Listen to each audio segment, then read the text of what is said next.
नमस्कार, समाज का सच में आपका स्वागत है। अभी हाल ही में म्यांमार और थाईलैंड में एक भयानक भूकंप ने तबाही मचाई है।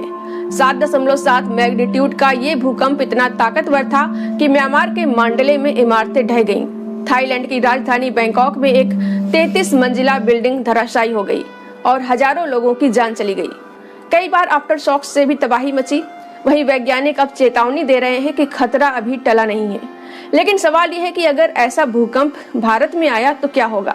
क्या हमारी इमारतें, हमारे शहर इसे झेल पाएंगे?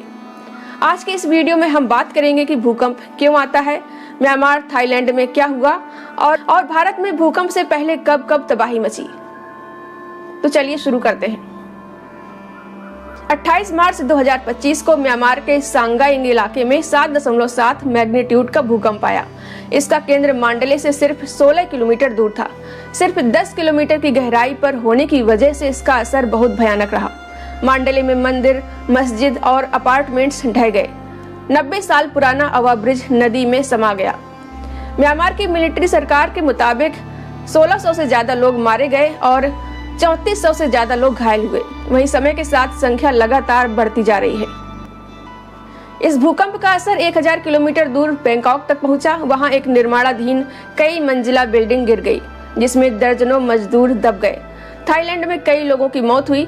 वहीं सोशल मीडिया पर वीडियो वायरल हुए जिसमें लोग डर रहे हैं। लोग डर से सड़कों पर भागते दिखे। वैज्ञानिकों का कहना है कि सांगाइंग फाल्ट, जो भारत और यूरेशिया प्लेट के बीच है, इसकी वजह थी और अब आफ्टर शॉक्स का खतरा बार बार मंडरा रहा है। ये सब देखकर मन में सवाल उठता है कि अगर ऐसा कुछ हमारे देश में हुआ तो क्या होगा। चलिए पहले समझते हैं कि भूकंप आता क्यों है। दरअसल पृथ्वी की सतह कई टेक्टोनिक प्लेट से बनी है। ये प्लेट्स पृथ्वी के अंदर पिघले हुए मैग्मा पर तैरती हैं और लगातार हिलती रहती हैं। जब ये प्लेट्स एक दूसरे से टकराती हैं, रगड़ खाती हैं या अलग होती हैं तो तनाव पैदा होता है। ये तनाव जब अचानक रिलीज होता है तो जमीन हिलती है। हम इसे ही भूकंप कहते हैं। म्यांमार का भूकंप एक स्ट्राइक स्लिप फॉल्ट की वजह से हुआ। सांगाइंग फॉल्ट पर भारत प्लेट और यूरेशिया प्लेट एक दूसरे के बगल से सरक रही थी। हर साल ये प्लेट्स 11 से 18 मिलीमीटर की रफ्तार से हिलती हैं। जब ये तनाव बर्दाश्त से बाहर हो गया तो 7.7 मैग्नीट्यूड का झटका लगा। अब भारत की बात करें तो हम भी टेक्टोनिक प्लेट्स के जंक्शन पर ही हैं। भारत प्लेट उत्तर की ओर बढ़ रही है और यूरेशिया प्लेट से टकरा रही है। इसी टक्कर से हिमालय बना है, लेकिन ये टक्कर हमें भूकंप के हाई रिस्क जोन में भी डालती है। दिल्ली, मुंबई, कोलकाता जैसे शहरों में अगर ऐसा भूकंप आया तो क्या होगा। अब आइए जानते हैं भारत में भूकंप का खतरा कितना बड़ा है। वैज्ञानिकों के मुताबिक भारत के 59% इलाके भूकंप के खतरे में हैं। हमारे पास 4 भूकंप जोन है, जोन 2 से जोन 5 तक। जोन 5 सबसे खतरनाक है, जिसमें हिमालयी इलाके जैसे जम्मू कश्मीर, हिमाचल, उत्तराखंड और पूर्वोत्तर राज्य आते हैं। दिल्ली जोन 4 में है, जो भी हाई रिस्क में है। अगर म्यांमार जैसा 7.7 मैग्नीट्यूड का भूकंप भारत में आया तो तबाही का अंदाजा लगाना मुश्किल नहीं। हमारी ज्यादातर इमारतें भूकंप रोधी नहीं है। पुराने घर, अनियोजित बस्तियां और यहाँ तक कि कुछ नई बिल्डिंग्स भी मानकों पर खरी नहीं उतरती। बैंकॉक में जो बिल्डिंग गिरी वो अंडर कंस्ट्रक्शन थी। भारत में तो तैयार इमारतें भी कमजोर हैं। वैज्ञानिकों का कहना है कि हिमालयी क्षेत्र में कभी भी 8 या उससे ज्यादा मैग्नीट्यूड का भूकंप आ सकता है। इसे सिस्मिक गैप कहते हैं। ऐसा इलाका जो लंबे वक्त से शांत है लेकिन तनाव बढ़ रहा है। अगर ऐसा हुआ तो दिल्ली, देहरादून, श्रीनगर जैसे शहरों में भारी नुकसान हो सकता है। लेकिन क्या हम तैयार हैं? शायद नहीं। अब आइए जानते हैं भारत में भूकंप से कब कब तबाही मची। भारत में भूकंप कोई नई बात नहीं है। आइए कुछ बड़े उदाहरण देखें। 1934 बिहार नेपाल भूकंप 8.0 मैग्नीट्यूड, 10,000 से ज्यादा लोग मरे। पटना, मुंगेर और काठमांडू में भारी तबाही हुई। 1950 असम भूकंप 8.6 मैग्नीट्यूड, ये भारत का सबसे बड़ा भूकंप था। यहाँ पर 1500 से ज्यादा मौतें हुई और नदियों का रास्ता तक बदल गया।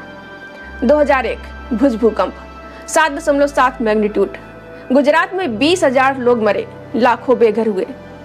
2004 हिंद महासागर सुनामी 9.1 मैग्नीट्यूड का भूकंप अंडमान के पास आया, जिसकी सुनामी ने 12,000 से ज्यादा भारतीयों की जान ली। 2005 कश्मीर भूकंप 7.6 मैग्नीट्यूड, यहाँ पर 80,000 से ज़्यादा मौतें हुई, ज़्यादातर पाकिस्तान में, लेकिन भारत में भी भारी नुकसान हुआ। इन घटनाओं से साफ है कि भारत भूकंप से अछूता नहीं रहा। हर बार हमें सबक मिला, लेकिन तैयारी अभी अधूरी है। अब आइए जानते हैं मलबे में दबे लोग कितने दिन तक जिंदा रह सकते हैं और एक जान बचाने पर कितना खर्च होता है।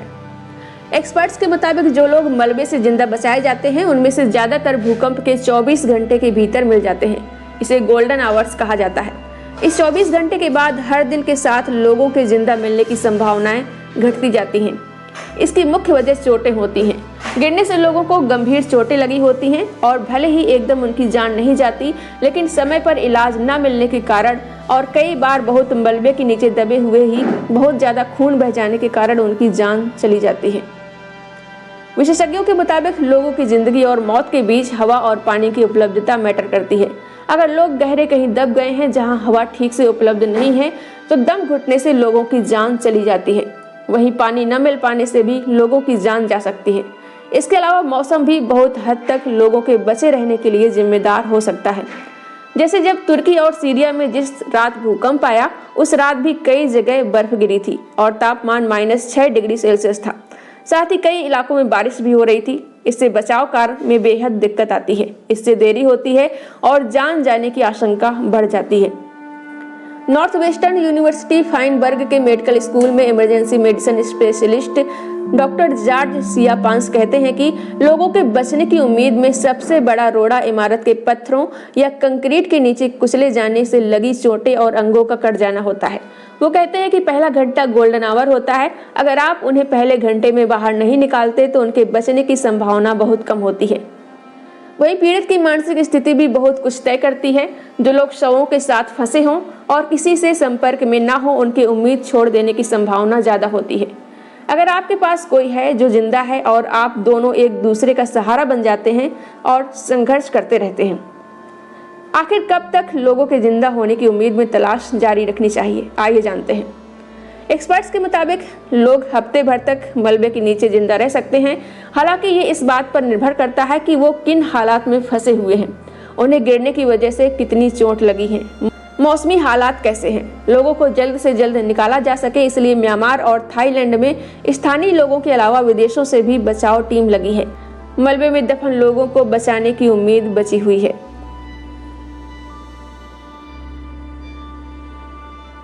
वहीं ऐसे लोगों के बचने की संभावना भी बहुत कम होती है जो बीमार होते हैं या बूढ़े होते हैं और किसी तरह की दवा पर निर्भर होते हैं। साथ ही उम्र और शारीरिक व मानसिक स्वास्थ्य पर भी बहुत कुछ निर्भर करता है।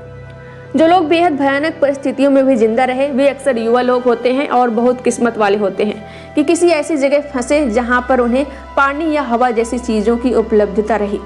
अब आइए जानते हैं एक आदमी की जान बचाने में कितना खर्च होता है।